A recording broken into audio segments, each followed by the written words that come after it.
மேற்கு வங்க மாநிலம் டார்ஜிலிங் கஞ்சன்சா எக்ஸ்பிரஸ் ரயில் மீது சரக்கு ரயில் மோதி விபத்து ஏற்பட்டிருக்கிறது. விபத்தில் ரயில் பெட்டிகள் தடம் புரண்ட நிலையில் ஏராளமான பயணிகள் காயங்களுடன் மீட்கப்பட்டுள்ளனர். அண்மை செய்திகளாக பார்த்துக் கொண்டிருக்கிறோம். மேற்கு வங்க மாநிலம் டார்ஜிலிங் எக்ஸ்பிரஸ் ரயில் மீது சரக்கு ரயில் மோதி விபத்து ஏற்பட்டிருக்கிறது. விபத்தில் ரயில் பெட்டிகள் தடம் புரண்ட நிலையில் ஏராளமான பயணிகள் காயங்களுடன் மீட்கப்பட்டிருக்கின்றனர். ஒன்றோடு ஒன்று மோதிக்கொண்டதால் ரயில் தடம் புரண்ட நிலையில் தற்போது இந்த விபத்தானது நிகழ்ந்திருக்கிறது. அண்மை செய்திகளாக பார்த்துக் கொண்டிருக்கிறோம்.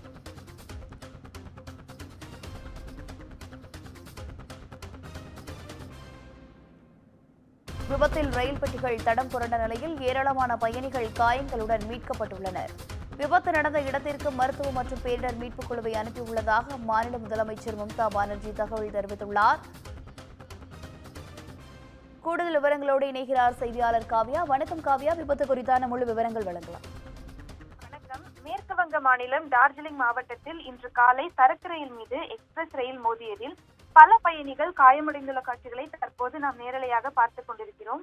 அசாமில் உள்ள சில்சாரில் இருந்து கொல்கத்தாவில் உள்ள சீல்டாவுக்கு கஞ்சன்ஜங்கா எக்ஸ்பிரஸ் ரயில் சென்று கொண்டிருந்தது. அப்போது நியூ ஜல்பைகுரிக்கு அருகில் உள்ள ரங்கபாணி ஸ்டேஷன் அருகே சென்று கொண்டிருந்த போது பின்னால் இருந்து அந்த கஞ்சன்ஜங்கா எக்ஸ்பிரஸ் ரயில் மீது சரக்கு ரயில் வேகமாக மோதியதாக தெரிகிறது.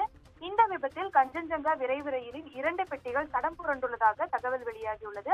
தொடர்ந்து தடம் புரண்ட அந்த 2 பெட்டிகளும் மற்ற பெட்டிகளின் மீது ஒன்றோடு ஒன்று மேலே ஏறி இருக்கும் அந்த காட்சிகளும் தற்போது வெளியாகி இருக்கிறது. இது தொடர்பாக மேற்கு வங்க முதலமைச்சர் மம்தா பானர்ஜி வெளியிட்டுள்ள செய்திக்குறிப்பில் மருத்துவர்கள் மற்றும் பேரிடர் குழுவினர் தாங்கள் சம்பவ இடத்திற்கு விரைந்துள்ளதாக குறிப்பிட்டுள்ளார். அதோடு டார்ஜிலிங் மாவட்டத்தில் உள்ள பன்சடேவா பகுதியில் நடந்த பயங்கர ரயில் விபத்து குறித்து அறிந்து அதிர்ச்சி அடைந்ததாகவும் அவர் குறிப்பிட்டிருக்கிறார். தொடர்ந்து எஸ்பி, மருத்துவர்கள், ஆம்புலன்ஸ்கள் மற்றும் பேரிடர் குழுக்கள் சம்பவ இடத்துக்கு விரைந்துள்ளதாகவும் மீட்பு மற்றும் மருத்துவ உதவிகள் போர்க்கால அடிப்படையில் தொடங்கப்பட்டுள்ளதாகவும் அவர் குறிப்பிட்டிருக்கிறார். தொடர்ந்து அந்த பகுதியில் மீட்பு மற்றும் தொடர்ந்து அந்த பணிகள் என்பது நடைபெற்று வரும் நிலையில் பலர் காயமடைந்திருக்கலாம் எனவும் உயிரிழப்பு ஏற்படுவதற்கான வாய்ப்புகள் அதிகம் இருப்பதாகவும் தெரிவிக்கப்பட்டிருக்கிறது. தொடர்ந்து இந்த செய்திகள் பரபரப்பான தகவல்களை அளித்துக் கொண்டிருக்கின்றன, குறிப்பிடத்தக்கது.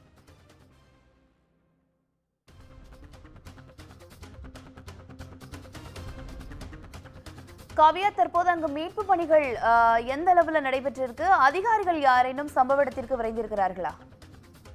ஏற்கனவே டிஎம், எஸ்பி, மருத்துவர்கள், ஆம்புலன்ஸ்கள் மற்றும் பேரிடர் குழுக்கள் சம்பவ இடத்திற்கு விரைந்திருக்கிறார்கள். இருப்பினும் அந்த இடமானது சிட்டி பகுதியில் இருந்து சற்று தொலைவில் கிராமத்திற்கு நடுவே உள்ளதால் அந்த இடத்திற்கு செல்வதில் தாமதம் ஏற்பட்டுள்ள நிலையில் தொடர்ந்து மீட்பு பணிகள் என்பது தொடர்ந்து நடைபெற்று வருகிறது. இருப்பினும் மருத்துவர்கள் குழுவினர் தங்களது பணியை மேற்கொள்ள விரைந்து வருவதாகவும் கூறப்படுகிறது. ஆனால் அந்த பகுதியில் ஏராளமானோர் அந்த பயணிகள் ரயில் என்பதால் ஏராளமானோர் அந்த பெட்டிகளில் சிக்கிக் கொண்டுள்ள நிலையில் மீட்பு பணிகளுக்காக அங்கு பல மணி நேரம் சிலர் காத்திருப்பதாகவும் தகவல் என்பது வெளியாகி இருக்கிறது.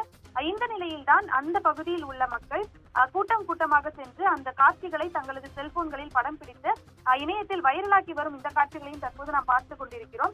இன்னும் சில மணி நேரத்தில் எத்தனை பேர் காயமடைந்திருக்கிறார்கள், எத்தனை பேர் உயிரிழப்பு ஏற்பட்டுள்ளது என்பது தொடர்பான தகவல்களும் விரைவில் வெளியாகும் என எதிர்பார்க்கப்படுகிறது.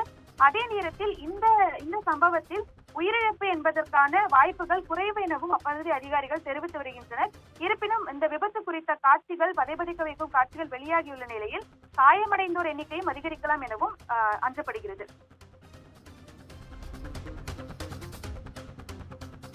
விவரங்களுக்கு நன்றி காவ்யா.